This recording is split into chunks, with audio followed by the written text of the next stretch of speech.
Hello friends, good morning. तो इस lecture में आपको बताने वाले हैं डेली वोकैब, जो कि ऑल कॉम्पिटिटिव एग्जाम में ये आपका जो वर्ड पावर बताने वाले हैं ये आपको यूज होगा। ठीक है, तो स्टार्ट करते हैं क्लास को। तो ये जो आपका सिनोनिम्स और वोकैब है जो कि डेली वोकैब चलता है। तो क्रीमेशन, क्रीमेशन क्रीमेशन का जो पार्ट ऑफ स्पीच है उसके बारे में जानेंगे, सिनोनिम जानेंगे, हिंदी वर्ड जानेंगे और आपका एग्जाम्पल के थ्रू हम इसको क्या करेंगे, अंडरस्टैंड करेंगे।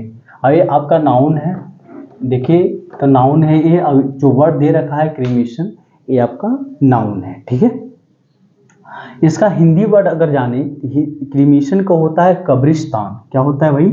कब्रिस्तान, या तो दाह संस्कार भी बोल सकते हैं, दाह संस्कार, या तो कब्रिस्तान, कब्रिस्तान भी लिख सकते हैं। ठीक है, या तो शमशान भी, आपको जो भी मन करे ना इसके आधार पर तो लिख सकते हैं। जितने ही वर्ड हैं, देखो जितना ही वर्ड है उसका बहुत सारे अर्थ मीनिंग निकलते हैं। दाह संस्कार, कब्रिस्तान, शमशान, तीनों जो आपके हिंदी वर्ड दे रखा है उसका अर्थ एक ही है।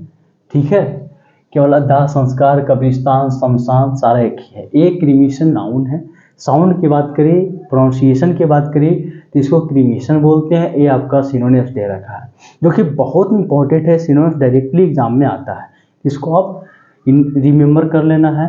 निक्रोपोलिस, सिमेट्री और ग्रेवयार्ड, चर्चयार्ड, बरियल ग्राउंड, ये सारे क्या दे रखा है, सिनोनिम दे रखा है। अब इसको हम एग्जाम्पल के थ्रू समझते हैं इस वर्ड का यूज कहाँ होता है। तो कहता है my dad's cremation was a sad affair. कहता है my dad cremation was a sad affair. देखो माई डैड का, मेरे डैड का क्या हुआ ना, दाह संस्कार होने के बाद हमको क्या होता है, कोई भी हो व्यक्ति अगर उसके अगर डैड का अगर क्रीमेशन हो जाए तो वहाँ पे हम क्या होते हैं, सैड अफेयर रहता है। ठीक है, पूरी फैमिली की सैड अफेयर हो जाती है। तो यहाँ पे आप क्रीमेशन का यूज कर सकते हैं जहाँ पे दाह संस्कार की बात किया जाता है। तो ठीक है, तो आपके ये फर्स्ट है 5 वर्ड बताएंगे इस लेक्चर में। हर एक लेक्चर में 5 वर्ड का बताते हैं जिसमें से आपका सिनोनिम्स भी रहेगा और एग्जाम्पल के थ्रू इसको हम समझेंगे।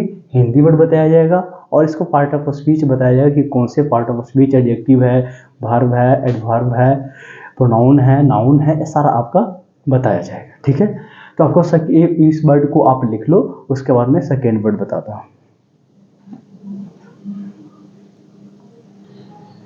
देखो सेकेंड वर्ड आपके सामने आ चुका है जो कि बहुत इंपॉर्टेंट है।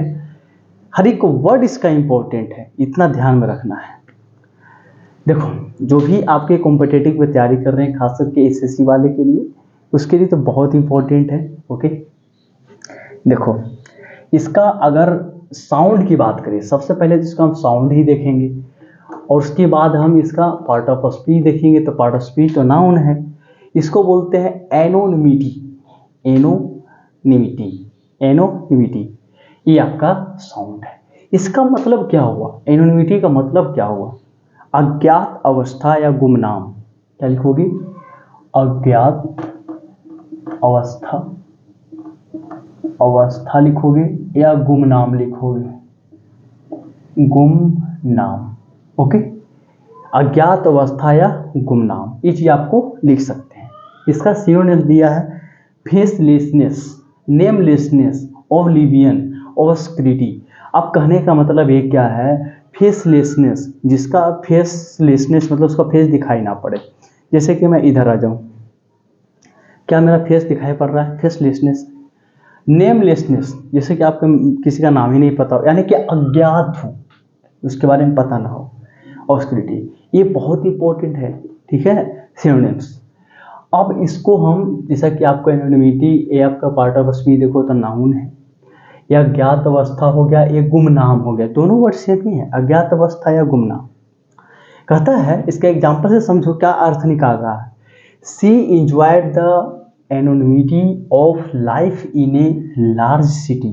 किसी लार्ज सिटी में अज्ञात अवस्था में क्या कर रहा है, वो कर रही है, वो इंजॉय कर रही है। यानी कि बिना किसी को बताए किसी लार्ज बड़े शहर में गुमनाम स्थिति में क्या कर रहा है, इंजॉय कर रहा है भाई साहब, कर रही है, रहा नहीं है, सी है। तो ए वर्ड को आप पूरा लिखो एग्जाम्पल सहित और सिनोनिम्स को लिखना ना भूलो और हिंदी वर्ड इसको याद रखो, ठीक है। तो थर्ड वर्ड की ओर बढ़ते हैं, इसको नोट करो तब तक। देखो थर्ड वर्ड आपके सामने आ चुका है, ये आपका दिया हुआ है कर्व। देखो CURV क्या है, कर्व है। और ये जो दे रखा है ये नाउन भी है और वर्ब भी है, ठीक है। कर्व जो है तो इसका पार्ट ऑफ स्पीच है, दो जगह यूज होगा। आप नाउन में भी यूज कर सकते हैं, वर्ब में भी यूज कर सकते हैं। इसका हिंदी होता है रोकना या नियंत्रित करना। देखो रोकना या तो नियंत्रित करना, नियंत्रित करना, ओके। यही कर्व का अगर देखा जाए पार्ट ऑफ स्पीच तो दो होते हैं, नाउन और वर्ब होते हैं। हिंदी वर्ड होता है रोकना या नियंत्रित करना, ओके। और कंट्रोल और चेक, देखो इसका सिनोनिम्स दे रखा है, control, check, restrain, repress, suppress और ब्राइडल। ये दोनों का हिंदी और इसका हिंदी और ये दोनों का हिंदी थोड़ा सा डिफिकल्ट है, थोड़ा सा अलग अलग दे रखा है।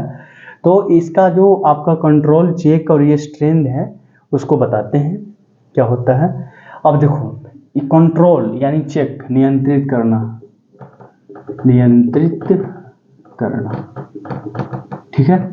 चेक वर्ड का यूज आप चेस में देखेंगे, चेस में आपका इसका वर्ड दे रखा है, ठीक है।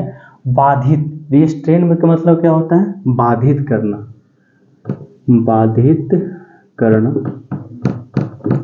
ठीक है, बाधित करना। और रिप्रेस और सप्रेस इसका मतलब होता है दमन करना, दमन करना। और इसका मतलब होता है लगाम करना, लगाम लगाना है, लगाम करना, ये लिख सकते हो, लगाम करना।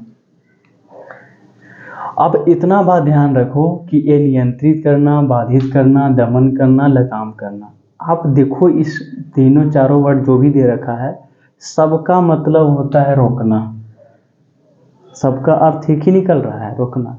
बस अलग अलग लैंग्वेज में इसको हम बोल रहे हैं। जैसे हम एग्जाम्पल से समझते हैं, द जजेज must curb his historical behaviour, histrionic behaviour. तो जज जो है ना कि हिस्टोरिक बिहेवियर को क्या किया है, कर्व किया है, यानी कि नियंत्रित किया है, यानी कि रोका है, ठीक है। तो एक बार फिर से इसको हम पढ़ लेते हैं। कर्व होता है इसका प्रोनाउंसिएशन, नाउन वर्ब इसका पार्ट ऑफ स्पीच है, रोकना नियंत्रित करना हिंदी है। सिनोनिम्स देखा जाए तो कंट्रोल, चेक इसका हिंदी होता है नियंत्रित करना, रिस्ट्रेन बाधित करना, रिप्रेस सप्रेस दमन करना, ब्राइडल लगाम करना होता है। ये आपका एग्जाम्पल है, इससे आप समझ सकते हैं कि क्या कहना चाह रहा है। तो बढ़ते हैं फॉरवर्ड की ओर, तब तक इसको नोट करो।